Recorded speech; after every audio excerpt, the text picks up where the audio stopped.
Povo de Deus, a graça e a paz do Senhor Jesus Cristo. Tudo bem com você? Espero que sim. Bom dia, ou uma boa tarde, ou uma boa noite, a depender do horário que você está entrando com a gente aqui no canal.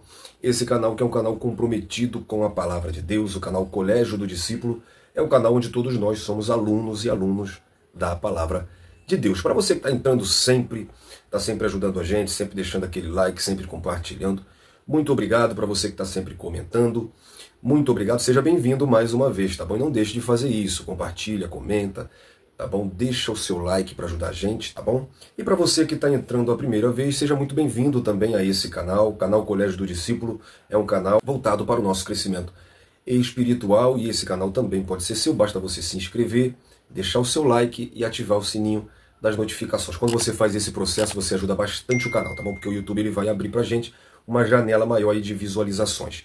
Então, conto contigo, fica até o final desse vídeo, tá bom? Porque hoje nós vamos para a nossa aula da Escola Bíblica Dominical desse terceiro trimestre de 2024, da revista da CPAD dos adultos, que tem por título O Deus que Governa o Mundo e Cuida da Família. Os ensinamentos divinos nos livros de Ruth e Esté para a nossa geração. Esses ensinamentos de Ruth, de Esté, todos os dois casos mostram socorro, livramento, o controle de Deus na história através da família. Deus instituiu a família, e quando a primeira família cai lá no Éden, Deus ele proclama a salvação através da família em Gênesis 3,15, que da semente da mulher. Ou seja, através de uma família viria o Salvador. E a igreja é um conjunto de família. Até a própria Trindade é um modelo de família, onde tem um Pai, o Filho e o Espírito Santo. Então sua família é importante e através dela Deus salva pessoas, Deus socorre pessoas, Deus muda o cenário do ambiente onde você está através da sua família. Por isso, essa fúria que nós temos hoje na nossa sociedade contra a família. Então, professor, aproveite esse trimestre para investir no crescimento familiar, tá bom? Nós já estamos na lição de número 4, essa lição que será ministrada no dia 28 de julho. Para você que não me conhece, eu sou Jonathan Cadiz, eu sou da Assembleia de Deus Ministério Boa Esperança aqui no Rio de Janeiro, igreja dirigida pelo meu amigo e pastor Rodrigo Lima e presidida pelo pastor Emanuel Silva. Nossa sede fica em Bento Ribeiro, no Rio de Janeiro, somos convencionados a CGADB. Nessa igreja, pela misericórdia, eu sou diácono, sou pregador do Evangelho e professor da Escola Bíblica Dominical.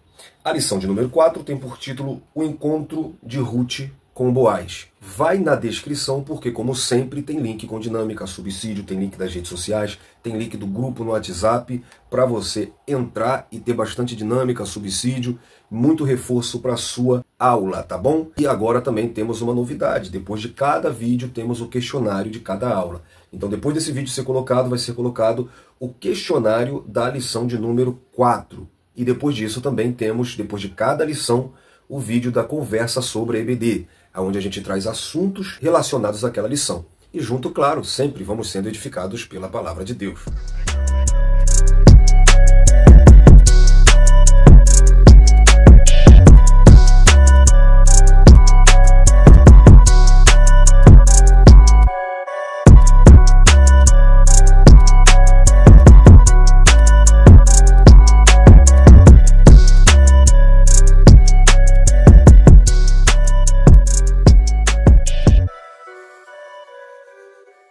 A lição de número 3 teve por título Ruth e Noemi, entrelaçadas pelo amor.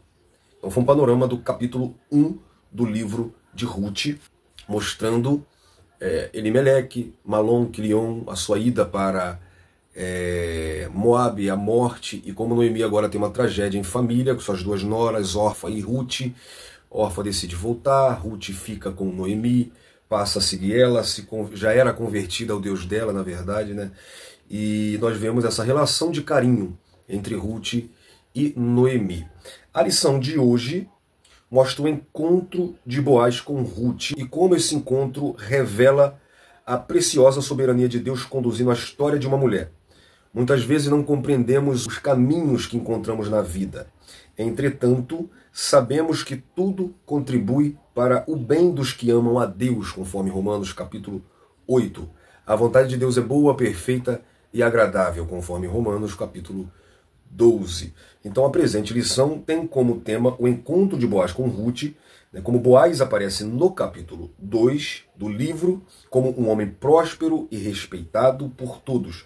Ele tratou Ruth com muito respeito. Nesse encontro, percebemos como Deus estava agindo para solucionar um problema familiar e ao mesmo tempo configurar todo o plano de salvação que seria plenamente revelado em Jesus Cristo, o nosso Salvador. Essa lição tem como objetivo identificar Boaz como remidor, apresentar o carinho de Boaz para com Ruth e também refletir a respeito da lei da semeadura na colheita de Ruth.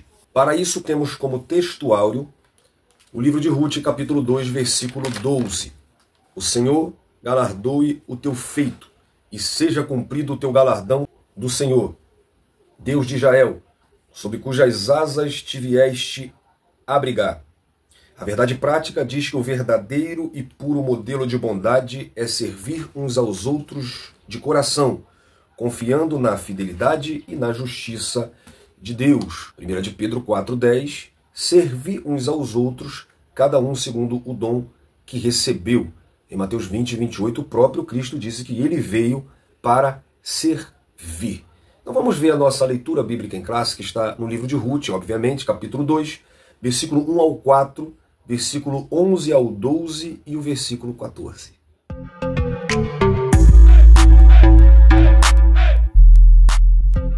Ruth, capítulo 2. E tinha Noemi um parente de seu marido, homem valente e poderoso da família de Elimeleque, e era o seu nome Boaz. E Ruth, a moabita, disse a Noemi: deixa-me ir ao campo, e apanharei espigas atrás daquele em cujos olhos eu achar graça. E ela disse: vai, minha filha. Foi, pois, e chegou, e apanhava espigas no campo após os segadores, e caiu-lhe em sorte uma parte do campo de Boaz, que era da família de Elimeleque. E eis que Boaz veio de Belém, e disse aos segadores: o Senhor seja convosco. E disseram-lhe eles: o Senhor te abençoe. E respondeu Boaz e disse-lhe: bem se me contou quanto fizeste à tua sogra, depois da morte de teu marido, e deixaste a teu pai e a tua mãe, e a terra onde nasceste, e vieste para um povo que antes não conheceste.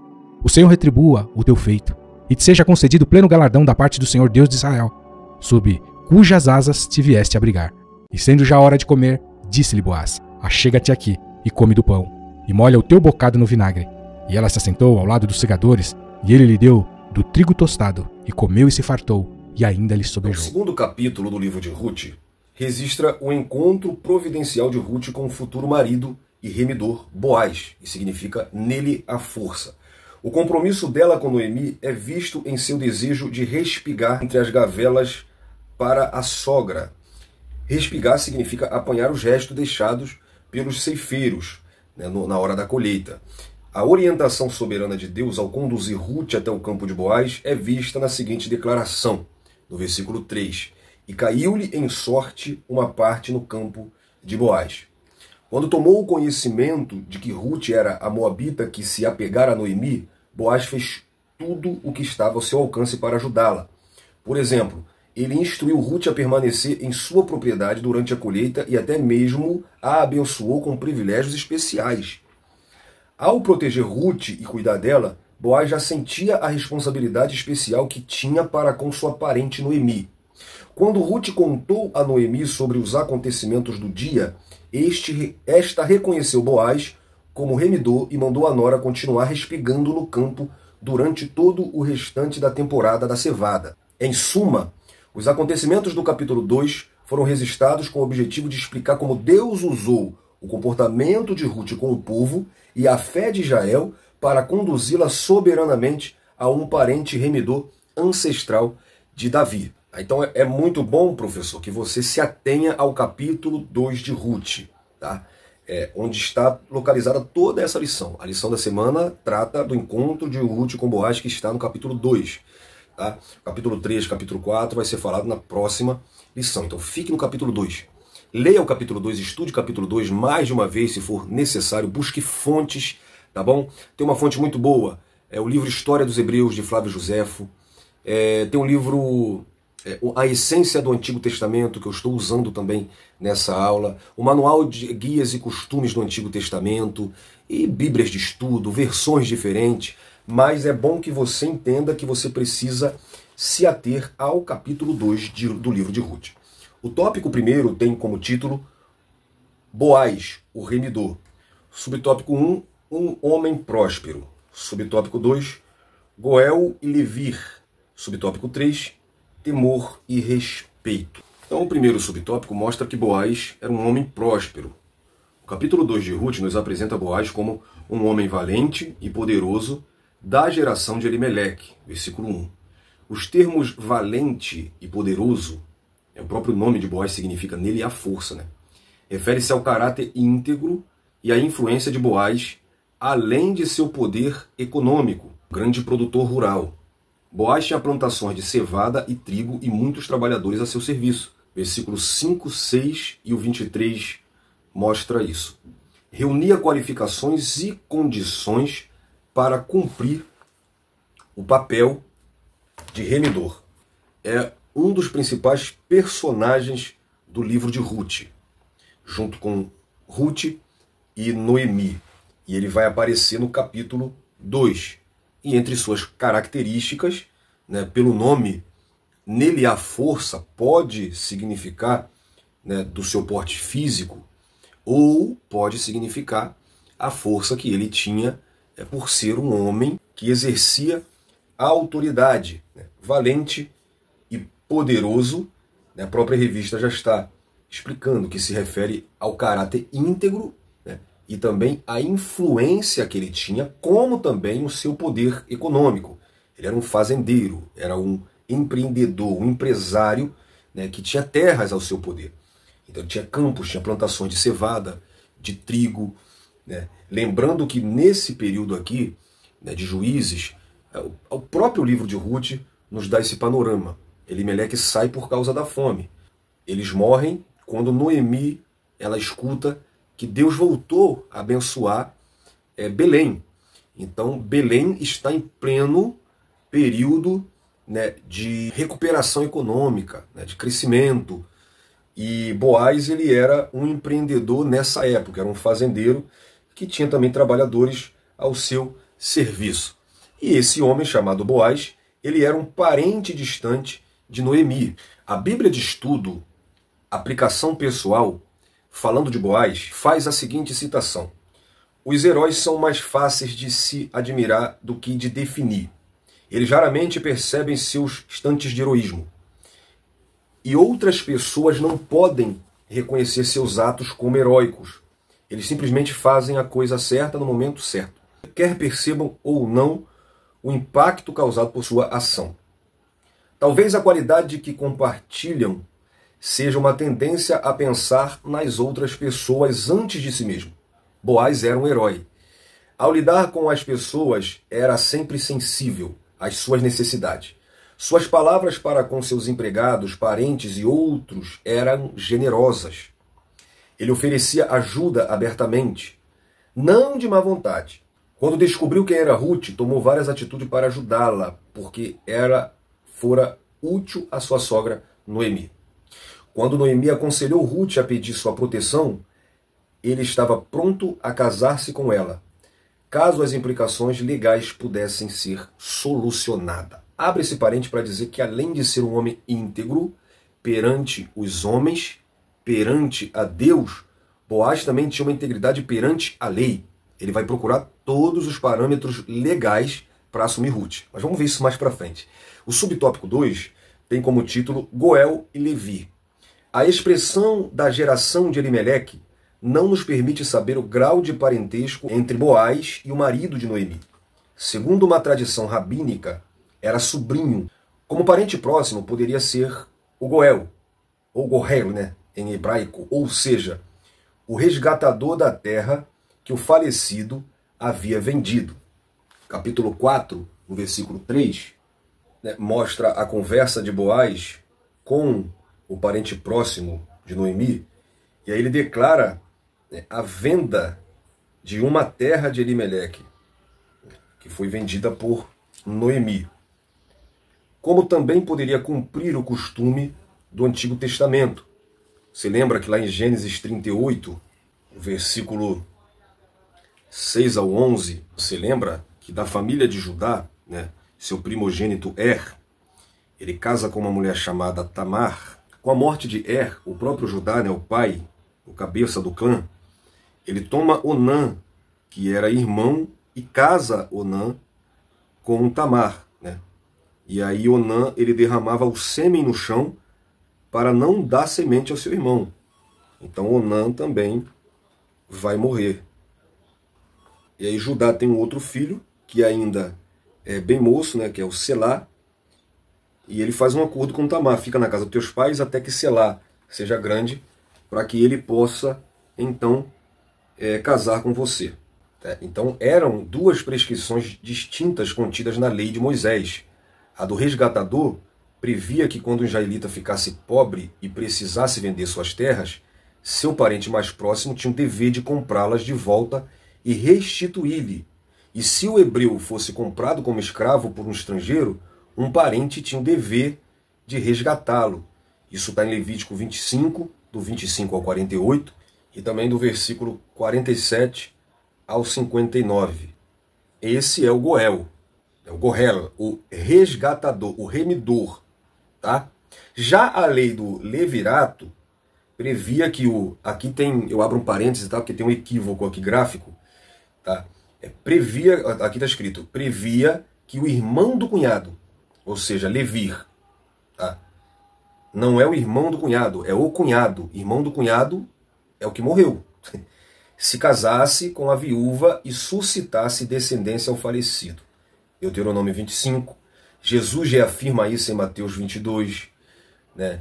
Ele diz que na lei de Moisés está escrito que se um irmão falecer, o seu irmão mais velho, né, deve se apossar de sua esposa. E aí ele conta uma parábola, né, e ele cita que os irmãos todos morreram e cada um foi tomando ela por esposa. Aí ele pergunta: chegar lá no céu, quem vai ser marido dela? Então Jesus usa isso tudo para mostrar que no céu não vai se casar nem dar em casamento. Mas ele reafirma essa lei do levirato. Então tudo indica que essa prática foi ampliada seguindo uma ordem de parentesco mais abrangente, semelhantemente à do caso do resgatador, que nós vimos, né? Levítico 25, nós vamos ler daqui a pouquinho. No caso de Boaz, havia um remidor mais chegado, ou seja, um parente mais próximo, que ele. Ruth 3, versículo 12. Quando Boaz aceita se casar com Ruth, ele vê um porém. Agora é muito verdade que eu sou remidor, mas ainda outro remidor há mais chegado que eu. Ou seja, Boaz era parente do esposo de Noemi. Não sabemos qual era o grau de parentesco. Existe uma hipótese histórica que diz que ele era sobrinho. Mas é fato que havia um parente mais próximo que ele. Eu disse que tem esse equívoco porque o Goel era o parente próximo que ele seria um resgatador. Então, o que é o Goel? Na cultura judaica, ele era aquele resgatador que tinha o direito legal. Né? Isso estava implícito na lei. O parente mais próximo, ele podia resgatar. E isso fala de propriedade privada, né? De casa, de terra. Caso um parente seu empobrecesse e tivesse que vender a propriedade. Ele tinha o dever legal, né, de comprar aquela propriedade e resgatá-la, devolvê-la para o seu parente. E no caso, né, do levirato, né, esse levir, cunhado no latim, né, e da qual originaliza o termo levirato. Né? É a lei que regulamentava o casamento entre uma viúva e o irmão de seu marido, com o objetivo de preservar a descendência do morto. É por isso que eu disse que tem um equívoco, um pequeno equívoco gráfico aqui. Gráfico eu digo porque para mim foi erro da edição e não do comentarista. Né, que diz que a lei do levirato previa que o irmão do cunhado casasse com a esposa. Não. A pessoa que morreu, obviamente, é irmão do cunhado. Essa lei, ela previa que o cunhado, que um dos irmãos da pessoa morta casasse com a esposa e desse continuidade à genealogia. Né? No caso de Gênesis 38, a gente vê com Judá que houve a necessidade de mais de um irmão casar-se com Tamar. Porque o filho morre, o irmão casa. ele também morre, e aí ele vai esperar o irmão crescer para casar com Tamar. E você vê que foi um erro grave perante ao Senhor o que Onã fez. Ele ejaculava no chão para não engravidar Tamar. E aí a gente vê o sentido da lei do levirato. Por quê? Ele não quis preservar a genealogia do irmão. Tá? Então, a lei do levirato é mais ou menos isso. E o Goel é o remidor. Agora, uma aplicação prática, né? Uma aplicação cristológica, na verdade, uma aplicação cristológica, eu tenho muito cuidado com a questão de tipo, né? Nós estamos vendo nessa lição sendo muito falado que Boaz é um tipo de Cristo. Eu sou mais reservado com essa questão de tipo, com essa questão de alegoria. Eu prefiro uma aplicação. Tá? Efésios 2,13, também 19, diz que Jesus é o nosso remidor, assim como outros textos, né? Que desfez a parede de separação que havia entre nós e por Cristo agora nós somos parentes e não mais estrangeiro. Então veja como isso tem uma familiaridade, né, com a história de Ruth. A noção de Goel ou redenção está presente ao longo de todo o livro. As formas diferentes das palavras hebraicas garral, que é redimir, e derivados são empregados 20 vezes só no livro de Ruth. A palavra Goel acontece aquele que redime, né, ou o parente próximo, é encontrada 13 vezes no livro, a maioria das vezes em referência a Boaz, cuja obra temporal de redenção pode ser comparada à obra eterna da redenção de Cristo. Então Boaz ele redimiu ou comprou Ruth e Noemi da pobreza e da extinção da linhagem familiar, ao passo que a obra sacrificial de Cristo em nosso favor comprou-nos da escravidão do pecado. Então, Ruth tinha de confiar na obra do seu remidor Boaz, a fim de receber a bênção. Nós também devemos confiar na obra redentora de Cristo da cruz para recebermos a bênção da redenção e da libertação das consequências dos pecados. Então, é uma aplicação cristológica, tá? Então, vemos que Boaz ele reunia nele tanto o Goel, ele era o remidor, o resgatador, quanto o Levi, que é o parente próximo que vai suprir as necessidades financeiras, como também preservar o nome de Elimeleque. É porque ele que vai dar continuidade à genealogia. Ele é o protetor, né?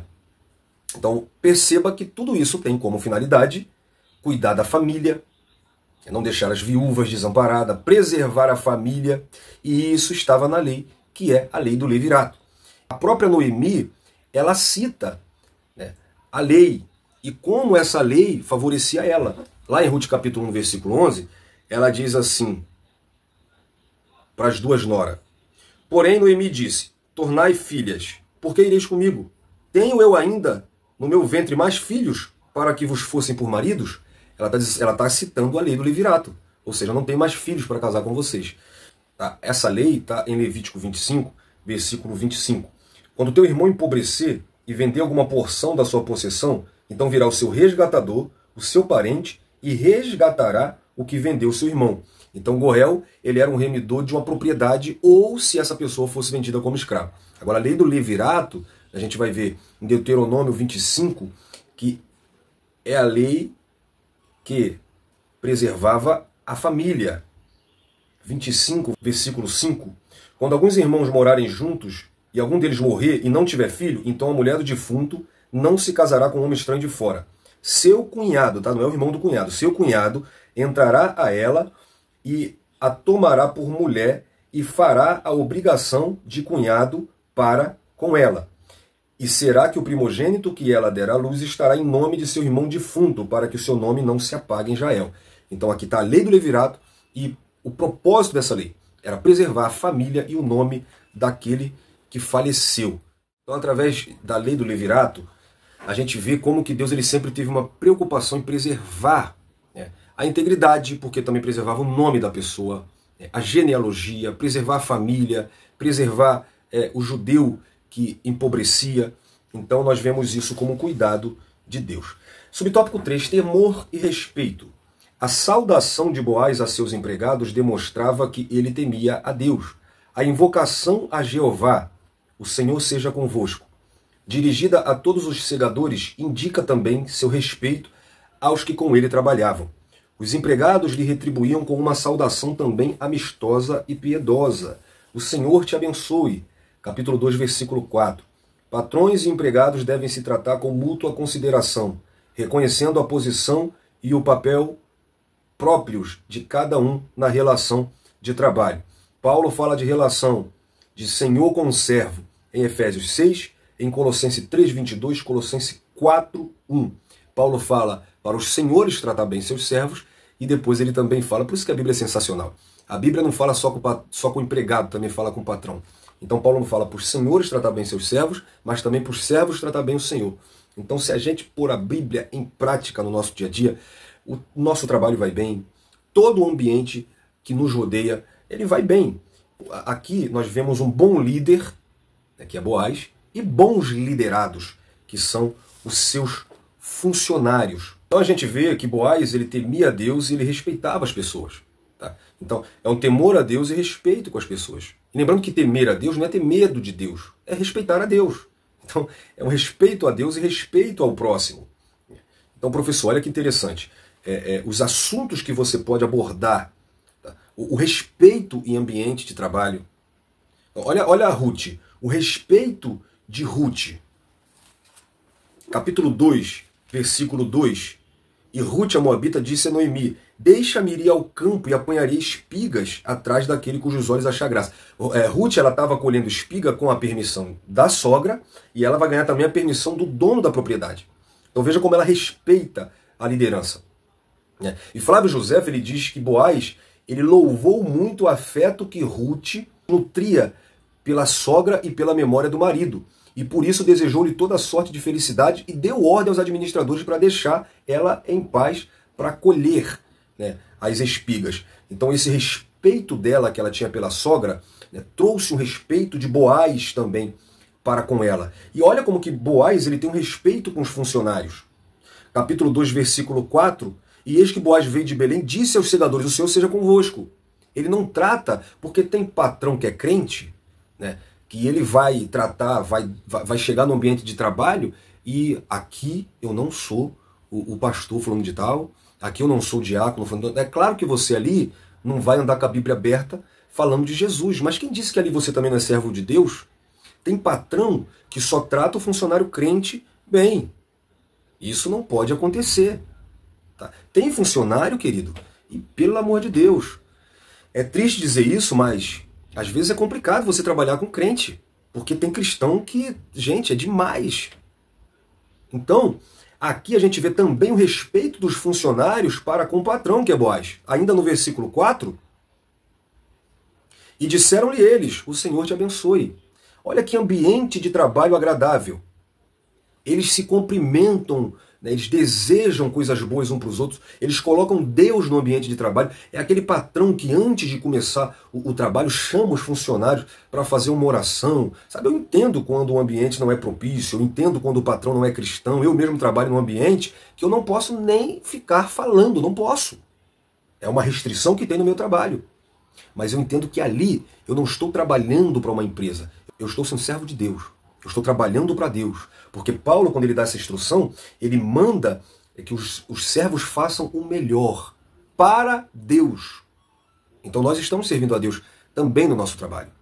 Jesus, ele disse que o servo que faz aquilo que apenas lhe manda é um servo inútil. Então nós temos que superar a expectativa dos nossos patrões. Você que é patrão deve tratar bem os seus funcionários.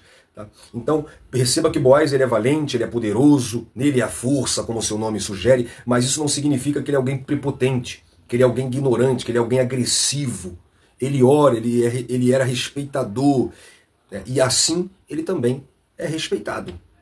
Como nós vamos ver um pouco no próximo tópico, né? Como reúne essas qualidades em Boaz. Então, Boaz era um homem próspero e respeitado por todos que o cercavam. O tópico 2 mostra o carinho de Boaz para com Ruth. Subtópico 1, a pureza não exclui a ternura. Subtópico 2, Deus estava agindo. Subtópico 3, sensível e espiritual. Então, a pureza não exclui a ternura. Logo que chegou ao campo, Boaz notou a presença de uma moça diferente entre os que respigavam. Informado de que era Ruth, dirigiu-se a ela de forma carinhosa, chamando-a de filha. Olha que respeito. Deu liberdade para continuar catando espigas em sua plantação. E lhe assegurou de que seria tratada com devido respeito. Não dei ordem aos moços que te não toquem. Versículo 9. Boaz se preocupou com a segurança de Ruth. Assédio moral e sexual são atitudes pecaminosas e perturbadoras no ambiente laboral, ou seja, no ambiente de trabalho, e em qualquer área da vida. Boaz era um cavalheiro, muito educado com todos. Um viver santo não exige que sejamos rudes. Você vê o caso de Eliseu em 2 Reis 4, que ele ia todo dia, né, à hospedaria daquela mulher sunamita, e todo dia ele comia pão, sempre que ele passava, né, naquele lugar, ele comia pão. A Bíblia não relata que Eliseu tenha feito nenhum milagre, né, mas aquela mulher reparou que ele era um santo homem de Deus através da sua educação, através do seu jeito de tratar as pessoas. Então, vemos o exemplo de Jesus, o mais puro dos homens, convivia com todos. Em Marcos 2, do 15 ao 17, esse fato aqui mostra quando Jesus chama Levi, né, Mateus, que estava assentado à mesa de coletoria. E aí Mateus começa a seguir Jesus, era um publicano, um cobrador de imposto, e o texto diz que muitos publicanos começaram a seguir Jesus, estavam comendo com Jesus, então os fariseus eles criticam Jesus, né? E Jesus diz que os sãos não necessitam de médico, mas sim os doentes. Eu não vim chamar os justos, mas os pecadores. E até os próprios discípulos, por exemplo, quando vê Jesus conversando com a mulher samaritana, isso era inadmissível. Primeiro que um homem não se comunicava em público com uma mulher. E segundo que ela era samaritana. A gente vê no próprio texto onde os discípulos querem orar para cair fogo do céu e consumir samaritanos. Era uma guerra, né, cruel. E você vê que Jesus ele estava sempre com publicanos, com pecadores. Né? E olha como que essa revista, gente, olha como que esse trimestre você vai poder abordar temas bons. Eu vi gente criticando essa revista, né, mas olha só, olha a riqueza de assunto. Nós já falamos de relacionamento familiar, feminismo, papel masculino, feminino e etc. Somente nessa lição nós já podemos falar de relacionamento social, relacionamento de patrão com funcionário, relacionamento de trabalho, agora assédio moral e sexual. São assuntos atuais. Então saiba aproveitar essa oportunidade. Boaz, como homem, na cultura judaica daquela época, onde a mulher ela era desfavorecida, e Boaz, além disso, é o dono da propriedade onde ela está colhendo, ela é uma estrangeira, tá? Ela é viúva e etc. Boaz podia se aproveitar disso, mas ele não se aproveita disso. Então, gente, não adianta você querer ser santarrão. Também vale isso aqui. Olhar para as pessoas diferentes, você está igual o fariseu. Entendeu? Olhando para Jesus, comendo com publicano e achando que publicano não pode entrar no céu porque ele é melhor. Sabe? Aquela oração do fariseu, né? Que não, Senhor, não olhe para mim como esse pecador, esse imundo, esse impuro. Então, gente, nós temos que se tratar bem, nós temos que respeitar uns aos outros, nós não somos mais santos que ninguém. Se Jesus, que era Jesus, ele soube tratar bem e andar com todos, e eu e você que somos pecadores, meu irmão. Então, vamos saber se tratar. Né? A pureza não exclui a ternura. Então saiba ser homem de Deus sem tratar os outros mal. Saiba ser marido sem tratar sua esposa mal. Para ser macho, não precisa gritar. Tá? Não precisa ser ignorante. Quem disse que macho não é carinhoso, não é educado? Então a gente precisa se espelhar em Boaz. Tá? Essa lição aqui para os homens é: siga o modelo de Boaz. Como homem, como servo de Deus, como cidadão, tá bom? O subtópico 2. Deus estava agindo. A atitude de Boaz surpreendeu Ruth. Como estrangeira e pobre, certamente ela tinha receio de como seria tratada. Agia com educação e muita descrição. Impressionada com o gesto de Boaz, inclinou-se ao chão e de forma humilde reconheceu ser indigna do tratamento que recebeu, no versículo 10. Havia uma motivação especial na conduta de Boaz. Ele já conhecia a bela história de Ruth. Versículo 11. Um bom testemunho nos abre muitas portas. Como eu disse, no livro História dos Hebreus, Flávio Josefo diz que Boaz ele louvou muito o afeto que Ruth nutria pela sua sogra e pela memória do marido, e por isso lhe desejou toda sorte de felicidade e deu ordem aos seus administradores para que deixassem ela colher as espigas. O que chama a atenção de Boaz não foi a beleza, claro, pode ter chamado, sim, mas o que faz com que Boaz olhe para Ruth de maneira diferente é a maneira com que Ruth preservava o nome do seu falecido esposo e o carinho dela com a sogra. Ele já tinha conhecido a história dela. Então, aqui entra a verdade prática, né? Servir uns aos outros. Preste atenção que o testemunho de Ruth chegou em Belém antes dela. É uma frase que o pastor Rodrigo Lima usa muito, é que a sua fama, ela chega antes de você. Então, querido, um bom testemunho, ele fala antes de você abrir a boca. O testemunho de Ruth fez com que ela tivesse o respeito de Boaz. Não que ele não respeitasse as outras pessoas, mas ele olhou para Ruth diferente. Boaz ele tinha todo o direito de proibir ela de entrar nas suas propriedades, mas ele deu privilégios a ela por causa do testemunho dela. Então perceba como nisso tudo Deus está agindo. Ruth, ela vai parar nas terras de Boaz, sem saber que Boaz era um remidor de sua sogra. Boaz trata ela com todo respeito e lhe dá permissão para continuar catando as espigas. Isso tudo já era uma provisão divina. Já era o agir de Deus. E isso tudo no período dos juízes. Se você for ver, era um período de idolatria, era um período de egoísmo. A Bíblia diz lá em Juízes 2 que cada um fazia o que queria. Mas existia ainda alguém com um coração bom.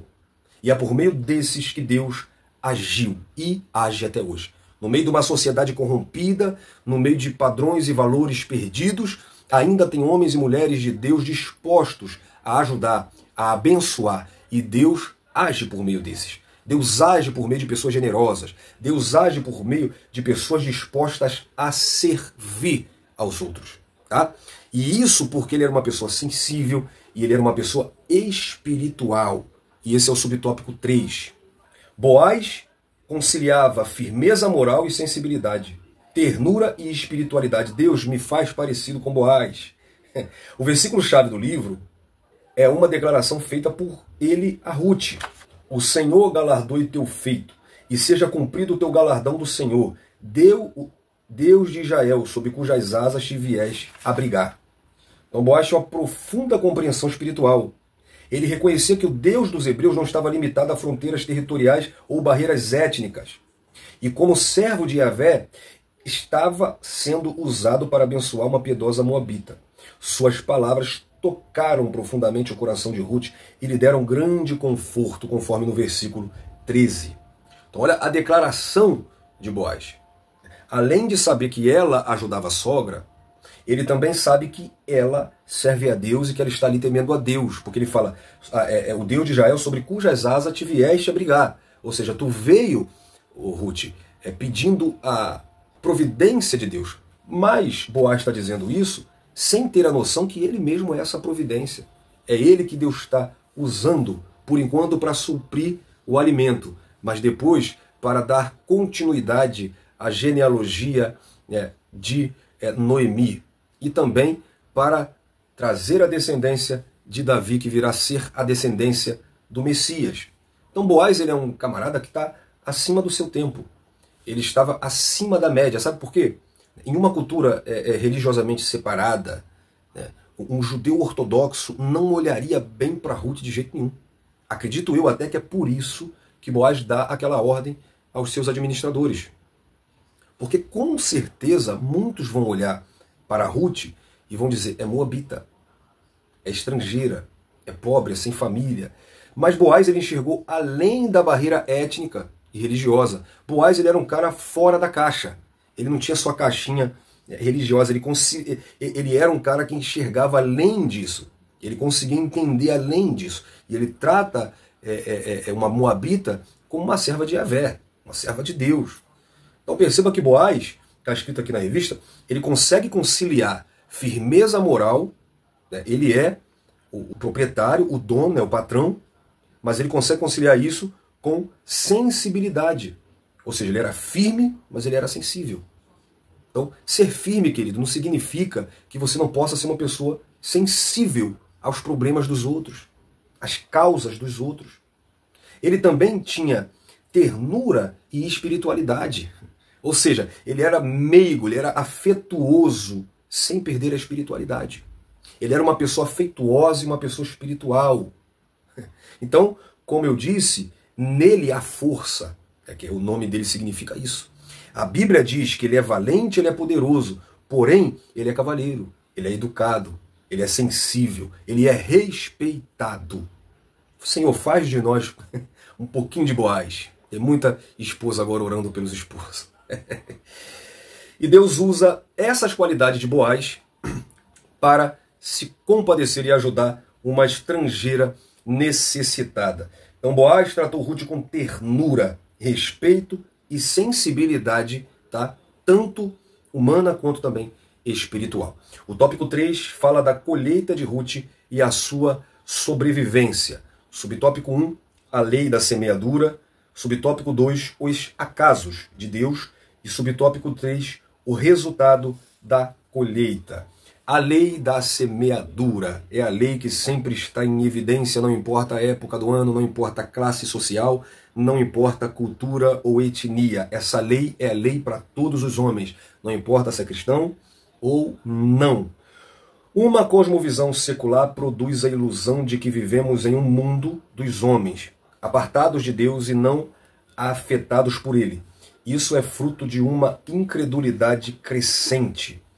Lucas 18, do 1 a 8, que é a parábola do juiz iníquo. E Paulo, quando ele diz a Timóteo, em 1 Timóteo, capítulo 4, versículo 1, ele diz que o Espírito expressamente diz que nos últimos tempos apostatarão alguns da fé, dando ouvido à doutrina de demônios, a espíritos enganadores. Então essa visão dualista, em que nada condiz com as Escrituras e com a realidade dos que confiam no Senhor da providência. Ruth decidiu servir ao Deus de Israel em vez de Quemós, o Deus dos Moabitas, cuja adoração incluía o sacrifício de criança. Lá em Número 21, versículo 29 propriamente, mostra que esse era o Deus oficial de Moab, era o Deus dos Moabitas. E assim como Moloque, era um Deus que eles ofereciam suas crianças também em sacrifício. Ou seja, quando a Bíblia diz no livro de Ruth que Orfa voltou à sua terra e a seus deuses, então provavelmente esse era o Deus oficial de Moab, então provavelmente ela seguiu adorando esse Deus. Provavelmente, porque o texto afirma que ela voltou à sua terra e a seus deuses. Então agora ela começava a experimentar a mão invisível de Jeová Jirê agindo graciosamente em seu favor. A lei da semeadura funciona integralmente. Segunda epístola de Paulo aos Coríntios, capítulo 9, versículo 6, como também a sua epístola aos Gálatas, no capítulo 6, versículo 7. Aos Coríntios, Paulo diz que o que semeia pouco, pouco também ceifará. E o que semeia em abundância, abundância também ceifará. E aos Gálatas, ele diz que tudo o que o homem semear, também ceifará. Tá? Lembrando que aqui está falando de uma colheita e de uma semeadura simbólica. Tá? Porque como o texto está falando de uma colheita literal, né? Ruth está colhendo, né? Ruth está no campo, né? Então pode haver aí uma confusão, tá? Mas aqui está falando da lei da semeadura. O que você planta na vida, as suas atitudes terão retorno, terão consequências. Essa é a lei da semeadura. Isso está na vida espiritual, na vida financeira, na vida social, tá? É aquele ditado: o que se semeia, se colhe. Ditado não, acabamos de ler na própria Bíblia, né? Isso virou um ditado popular, mas isso é bíblico. Então, Ruth colheu por ela e pela sogra. E colheu, que eu digo assim, foi abençoada, tá? Olha só, ela sai de sua terra. Veja como é um amor sacrificial, como vimos no capítulo 3, de entrega. Né? É como a verdade prática está dizendo, servir uns aos outros. É abrir mão. É o que Cristo fez. Ele veio para servir. Foi um serviço sacrificial. Ela passou a seguir a sogra e o Deus da sogra. Ela sai da sua terra e vai para uma terra estrangeira. Olha só, gente, vamos falar na prática, trazendo para os nossos dias. Ruth, ela sai da sua terra, agora ela é estrangeira, ela está sem filho, sem esposo para lhe amparar, principalmente numa cultura em que o homem era responsável por isso, não tinha essa igualdade que a gente vê a sociedade hoje pregar, não tinha esse negócio de mulher ter trabalho como o homem tem, mulher cuidava da casa, e o homem era o responsável, né, o cabeça do clã, o chefe da casa, era que cobria, né, a mulher. Ela não tem essa cobertura. E ela ainda está com uma mulher atrás dela, idosa. É uma mulher que não pode lhe ajudar, nem no serviço braçal, nem muito no serviço de casa, talvez. Então ela escolhe, ela quer isso. A sua sogra, por ser idosa, não podia trabalhar. Então Ruth vai trabalhar por ela e pela sogra. E detalhe, além de pedir permissão para onde ir, todo dia Ruth vem e traz um relatório do seu dia para sua sogra Noemi. Então, cara, ela está plantando sementes que ela vai colher. E colheu para a sua vida, para a vida da sua sogra e para a minha vida e para a sua vida. Porque através dessa guerreira mulher veio a descendência do nosso Messias. E o subtópico 2 fala dos acasos de Deus. O primeiro sinal da ação de Deus foi a escolha aparentemente aleatória que Ruth fez, indo apanhar espigas no campo de Boaz. Para ela, era apenas uma casualidade, quando na verdade era um inequívoco ato da providência divina. Deus tem o controle de tudo e age em favor dos que o amam. Capítulo 8 de Romanos, versículo 28. Porque todas as coisas cooperam para o bem daqueles que amam a Cristo Jesus e que não andam segundo a carne, mas segundo o Espírito. Quando Ruth retornou para casa, contou onde havia trabalhado, Noemi não escondeu sua exultação, no versículo 20. Uma esperança brotou no coração da pobre viúva. Jó capítulo 14, versículo 7 ao 9, aproveitando aqui para reforçar os professores o que eu sempre digo, não perca essas pérolas que lhes são dadas durante a lição. Que pérolas? Esses versículos, tá? Se você, não é que você tem que ficar abrindo a Bíblia cada vez que você achar um versículo para você procurar e chegar na hora da lição ler. Não, você tem que ler agora. A revista está te dando eles. E eu estou te dando eles. Leia e lá você já leva anotada a conclusão do versículo. Tá? Por exemplo, Jó 14, do 7 ao 9, é aquele famoso versículo. Ainda há esperança para a árvore cortada. Então, os acasos da vida estão sob o controle de Deus. O que você pode chamar de acaso, na verdade, é Deus trabalhando. Noemi volta para Belém, agora trazendo sua nora Ruth. Ruth vai catar espiga no campo de Boaz sem saber que esse era um remidor.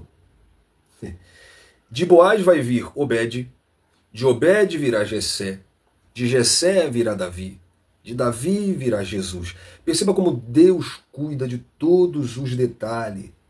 Deus cuida, como a revista diz, do mundo e da nossa família. Ele cuida de tudo nos mínimos detalhes. Ele governa o céu, ele governa os anjos, ele governa o universo, ele governa o mundo, mas ao mesmo tempo ele cuida da nossa família. Ele cuida de cada ser. Deus é um Deus detalhista, Deus é um Deus cuidadoso. Então, para Ruth era um acaso. Para Deus era o cumprimento de seus propósitos. Para Deus não há acasos. É por isso que o título Acasos está entre aspas, porque não existe acasos para Deus. Não. Deus faz os nossos acasos para cumprir os seus propósitos. Subtópico 3, o resultado da colheita. Alguns frutos de nossas ações são colhidos de imediato. Outros levam tempo para aparecer.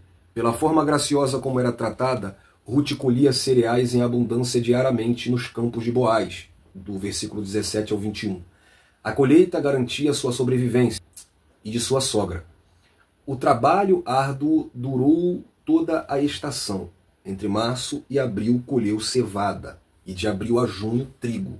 Concluindo o trabalho, ficou com a sogra, no versículo 23. Uma colheita ainda maior seria feita por ela em tempo oportuno. Eclesiastes 3:1 diz que há tempo para tudo, tempo para cada propósito debaixo do céu. Inclusive, no versículo 2 desse texto de Eclesiastes, há tempo para plantar e tempo para colher o que se plantou. Nosso Deus trabalha por aqueles que nele esperam. Isaías diz isso no capítulo 64, versículo 4, que o Senhor trabalha para aqueles que nele esperam. Então a mulher moabita que chegou em uma terra estranha, sem marido, sem filho, sem descendência, sem dignidade, agora encontra dignidade, ela é abrigada, ela é abençoada. Quando o trigo e a cevada estavam prontos para serem colhidos, os ceifeiros eram contratados para cortar os talos e juntá-los em feixes. A lei israelita mandava que as laterais dos campos fossem deixadas de lado. Além disso, os grãos que caíam ficavam no chão para as pessoas pobres, que os apanhavam, que é o ato de respigar, e usar como alimento. Levítico 19, Deuteronômio 24. O propósito dessa lei era alimentar o pobre e impedir que os donos armazenassem. Essa legislação fazia parte do programa de bem-estar em Israel. Por ser uma viúva sem meios de sustentar a si própria, Ruth foi ao campo de Boaz apanhar estes grãos. Ruth foi para uma terra estranha, ao invés de depender de Noemi ou esperar que algo de bom acontecesse, tomou a iniciativa e foi trabalhar. Não titubeou em admitir sua necessidade e buscou meios para supri-la. Quando saiu ao campo, Deus proveu-lhe todas as coisas. Que coisa linda! Se você espera pela provisão de Deus, considere isto. Provavelmente, Ele aguarda o seu primeiro passo, o qual demonstrará a importância da sua necessidade. O trabalho de Ruth, embora servil e cansativo e talvez degradante, foi feito fielmente e de boa vontade. Então qual é a sua atitude quando sua tarefa não corresponde com o seu verdadeiro potencial? Se você pode fazer, faça sempre bem, com ânimo, com boa vontade. Ruth, ela tem atitude. Ela não apenas espera, mas ela age. Então agora, uma mulher moabita que chegou em uma terra estranha, sem marido, sem filho, sem descendência, sem dignidade, agora encontra dignidade. Agora é abençoada, é abrigada. Deus lhe concede um lar, uma família, filhos, uma descendência. Semeie coisas boas e colherás com fartura. Trabalhe. Semente significa o trabalho de arar a terra, semear para que depois possa colher. O problema é que tem pessoas que querem colher aquilo que não plantou, tem pessoas que querem colher o que os outros plantaram. Não. Aprenda a plantar as suas sementes. Colha o fruto do seu trabalho. Tá bom? Bom, gente, como conclusão, a nossa revista diz que a atitude de fé de Ruth estava sendo recompensada. Sua prontidão em cuidar da sogra levou-a a encontrar conforto e proteção naquele que seria o resgatador de toda a família e que a incluiria na genealogia do Redentor da humanidade, o Deus de Ruth. É o nosso Deus. Ele continua agindo por aqueles que decidem se abrigar debaixo de suas asas. Confiar nele e viver fazendo o que lhe agrada é o meio infalível de alcançar sua misericórdia e favor. Então a lição dessa semana nos ensina a depender do Senhor, a confiar nos seus desígnios, com respeito e sensibilidade espiritual. Devemos viver nossa vida cristã honrando a Deus e esperando que o seu propósito e desígnios se revelem em nossas vidas. Na próxima lição vamos ver o casamento de Ruth com Boaz. Será a última lição que vai se falar de Ruth e vamos entrar então no livro de Esté.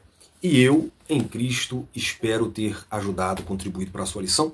E se Deus quiser, se Cristo permitir ele não voltar, espero você até os próximos vídeos, até as próximas lições.